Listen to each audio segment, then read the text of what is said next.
Bonjour à vous, bonsoir chevaux. C'est vrai que bon, je suis habillée de la même façon, vous avez dit que la grosse même nous dit bonsoir, alors qu'en réalité elle a tourné. Et justement, je suis en train de faire plusieurs vidéos, je fais plusieurs vidéos, plusieurs contenus, parce que je parle de la même, je vais parler du même film en fait. Donc je vais... Je vous expliquais tantôt, on parlera du film Waka qui est une production de la réalisatrice camerounaise Françoise Hilon. Comme je disais un peu plus à la première partie, je parlais de ce film. J'ai décidé de parler de ce film-là parce que ça a été une requête faite par Ojek Banjoya.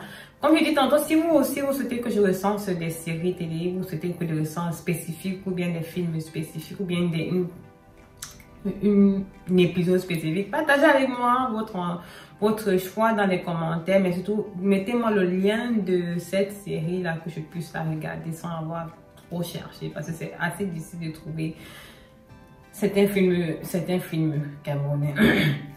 Voilà, donc dans la première partie de cette série, de cette courte série, j'ai parlé du fait que j'ai parlé de la définition des modèles cinématographiques en fait.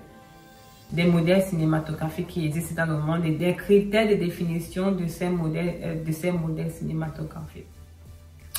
Un élément que j'ai oublié dans ces modèles-là, c'est la création aussi des archétypes. J'en ai parlé dans cette vidéo que je vais mettre en lien. J'en ai parlé lorsque je faisais la recension de la chanson de Loco que j'avais beaucoup aimé, vraiment beaucoup aimé. Et c'était une réalisation de Dr. Ken que j'apprécie particulièrement. Donc, je vais parler des archétypes. Donc, si vous souhaitez avoir plus d'informations par rapport aux archétypes, vous pouvez simplement cliquer sur la vidéo. Vous verrez donc de quoi je parle lorsque je parle des archétypes. Chaque culture a son archétype. Chaque culture a une formation en fait représentative de son archétype parce qu'elle est aussi représentative de l'image culturelle, relationnelle, de l'image historique de cette culture par rapport à son peuple. Donc c'est un élément aussi qui fait partie de la création d'un modèle cinématographique qui permet de reconnaître un modèle cinématographique par rapport à un autre. Voilà. Pourquoi est-ce que je dis que le film Waka n'est pas un film camerounais? Vous allez me dire non, le film a été réalisé par une Camerounaise, Françoise Hilon, qui ça a été joué par des Camerounais, l'artiste principale qui s'appelle Patricia Pakanak. Et il y a plusieurs autres acteurs qu'on voit à l'intérieur du film. Ce sont tous des Camerounais. Ça a été tourné en territoire camerounais? Non, je dis non. C'est pas parce qu'un film a été tourné en territoire camerounais, tourné par des Camerounais et joué par des Camerounais, que c'est un film camerounais. Mais le problème, c'est que la production n'est pas camerounaise. Vous verrez que tous les chefs de production de ce film ne sont pas des Camerounais, ce sont des Français. Donc, ils utilisent le modèle, ils vont utiliser obligé. Ils n'ont pas, ce n'est même pas par volonté de mal faire, c'est comme ça. Ils vont utiliser la production, ils vont utiliser le modèle productif français pour réaliser ce film-là. Ce qui fait que ça ne rentre pas. Ils ne vont pas comprendre notre culture, ils ne vont pas comprendre notre rapport au cinéma en fait, notre rapport à la communication, notre façon de communiquer. Ils vont chercher à adapter, à forcer ce modèle-là. Ils vont chercher à faire ce que les acteurs forcément entrent dans ce modèle-là, c'est-à-dire s'approprient ce modèle-là. Et c'est visible avec la façon avec laquelle le film a été joué, la façon avec laquelle le film a été tourné, la façon avec laquelle les acteurs ont produit les répliques en fait. Je dis j'ai eu des difficultés à écouter ce film-là, pas parce que le film était mal tourné, non. Parce que ce n'était pas camerounais, ce n'était pas nous, c'était pas... Le langage, ce n'était pas ça. La façon, le jeu d'acteur, ce n'était pas ça. C'était tellement... Vous voyez, parfois, qu'est-ce qui se passait dans le passé pendant la traite négrière et l'esclavage, en fait? Qu'est-ce qui se passait? Lorsque les maîtres voulaient un peu ressentir revivre un peu les événements de leur pays d'origine, en fait. Qu'est-ce qu'ils faisaient? Ils prenaient un groupe d'esclaves et ils les apprenaient à jouer le film, à jouer comme au théâtre. Ils apprenaient à jouer comme les acteurs de leur pays jouaient. Ce qui fait que lorsque les esclaves faisaient les représentations, ils jouaient typiquement il jouait typiquement le jeu, il jouait typiquement comme les acteurs de théâtre des pays d'origine. Et c'est la même chose qui s'est passée. Je ne suis pas en train de partir dans la colonisation ou dans la traîne des quais. Je vous explique simplement, ça ne m'intéresse pas. Je ne suis pas dedans. Ce sont des éléments historiques qui ne m'intéressent pas. Simplement, je vais vous faire comprendre en fait pourquoi ce modèle est forcé en fait. Cette introduction à ce modèle a été tellement forcée. Les acteurs ne sont pas vrais. Les acteurs sont, on dirait, des acteurs qui sont compressés, qui sont obligés à entrer dans un modèle, en fait, qui sont obligés d'entrer dans un moule. Et ça se ressent à la façon avec laquelle ils ont de jouer. Ça se ressent avec la façon avec laquelle ils ont de se mouvoir sur le parc scène, en fait. Sur les sets, en fait. La façon avec laquelle ils communiquent. C'est tellement forcé, c'est tellement construit, ce n'est pas naturel. Pourquoi? Parce qu'ils sont en train d'essayer d'entrer dans un moule, le moule avec lequel ils sont guidés. Ils sont en train d'être, le modèle a été construit. Et ça ne fonctionne pas. Un autre élément un autre élément qui expliquera, un élément qui me permet de dire ces choses-là. Première des choses, en fait, c'est le rapport, par exemple, avec le langage. On est dans une construction d'un langage soutenu. On est dans une construction de langage soutenu lorsqu'en réalité, il s'agit de l'histoire d'une prostituée qui vit dans la pauvreté. À quel moment une prostituée va se mettre à parler le langage soutenu et un langage littéraire? À quel moment? C'est-à-dire, on sent que la production n'est même pas entrée, n'est même pas aller vivre la vie d'une prostituée, pas que tu deviens prostituée. Non, il a dit, n'est pas aller vivre vraiment, parce qu'on s'attend à ce qu'un acteur ou une production, lorsqu'il raconte un film, en fait, il ne raconte pas de manière superficielle. C'est-à-dire, il part vraiment à l'intérieur du personnage, il part essayer de s'adapter, il part à essayer de s'adapter, de vivre pour vraiment ressentir ce que le personnage vit et comment le personnage communique. Ce film a été traité de manière superficielle. Ce film n'a pas été traité de manière réelle, en fait. On sent que ça a été créé, ça a été vraiment traité à la surface. Et ça avait été traité dans la réalité. On avait été traité de manière profonde. On ne serait pas en train de se retrouver avec une prostituée anglophone. Je pense Cathy qui me parle l'anglais de Oxford. Bon, c'était pas l'anglais d'Oxford, mais c'est pour dire que son langage anglophone était beaucoup plus construit, beaucoup plus soutenu par rapport à une prostituée de Boya ou de Limbe qui va me parler le franc-anglais, qui va me parler le franc-anglais, le pidgin. Une prostituée de Moutengue ne va me parler le pidgin, mais vous me mettez une prostituée qui me parle le langage, un anglais construit.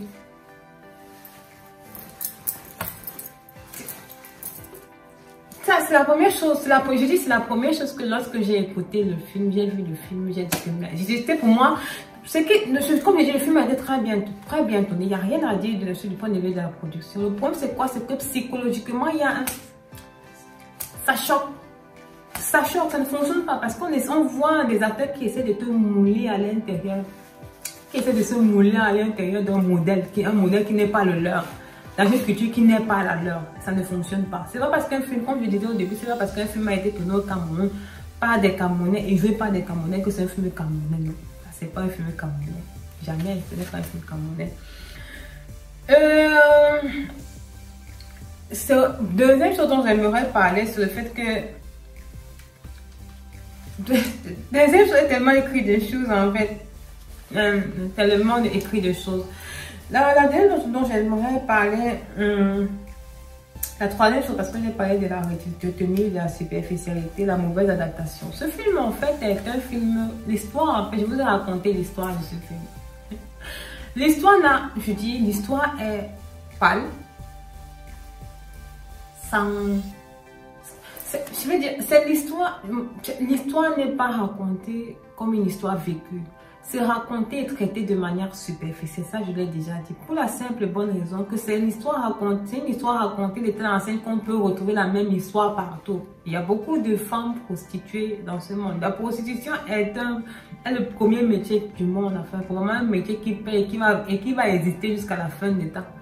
La façon avec laquelle l'histoire est racontée est reliée n'est pas des plus intéressantes. C'est juste une histoire comme une autre, une histoire d'une prostituée comme une autre, d'une prostituée camerounaise qu'on pourra retrouver en Angleterre. Ça n'a rien, il n'y a rien d'historiquement poignant. Il n'y a rien d'historiquement intéressant. En fait, l'histoire a été racontée de manière superficielle. Vous allez me dire, non, en fait, le but c'était c'est clair que c'est ce que vous allez me dire. On va me dire que non, en fait, le but de film Waka, c'était de montrer la vie, le parcours d'une prostituée. Non, c'est tellement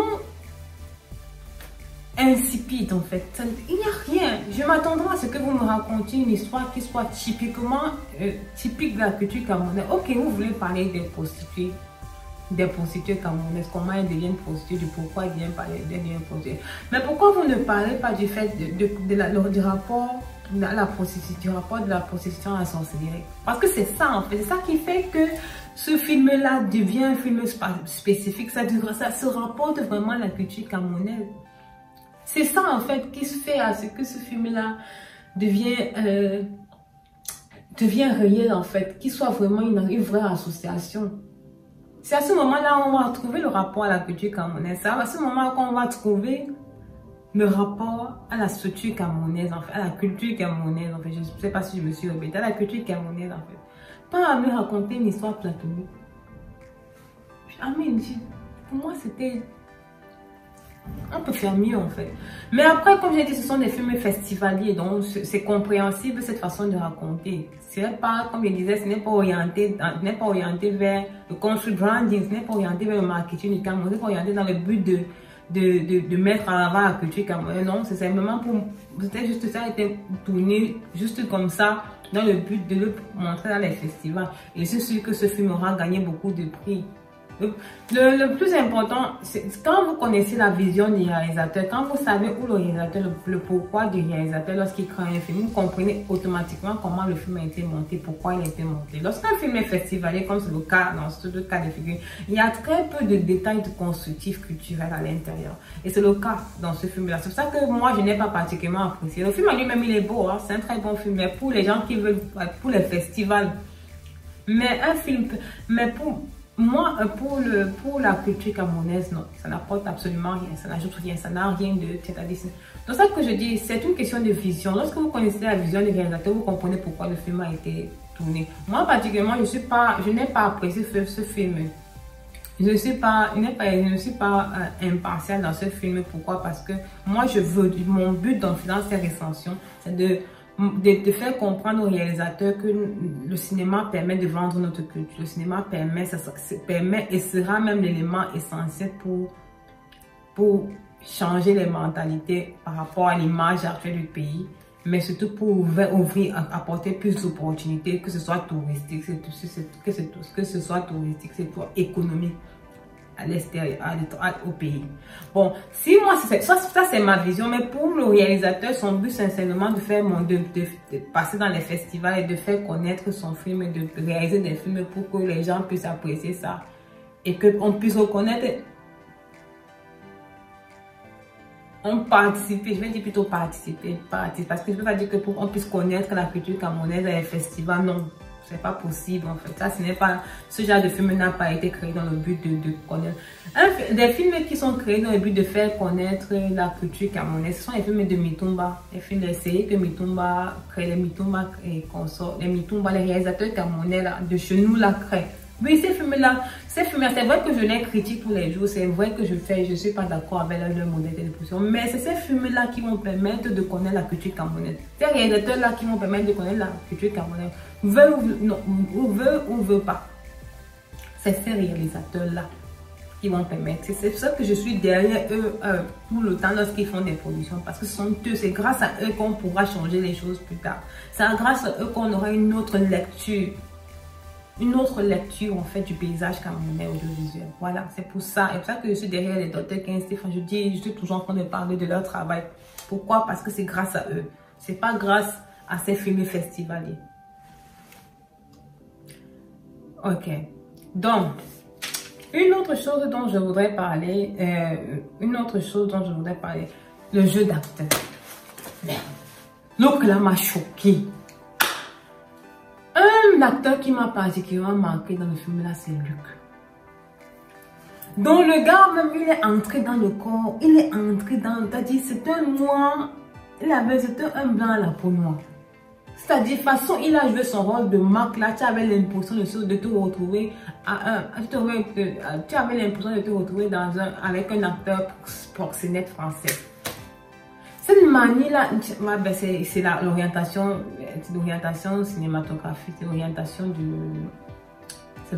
la réalisation. C'est normal qu'il joue son rôle comme on lui a demandé de jouer, mais c'était tellement mal parce que là, oh, c'était tellement choquant de voir quelqu'un d'aussi talentueux. Mais moi, je pense que ça aurait été peut-être mieux que vous preniez des Français pour tourner ce film-là. Vous preniez des Français qui viennent tourner le film au Cameroun, parce que le jeu d'acteur, les mimiques, le comportement,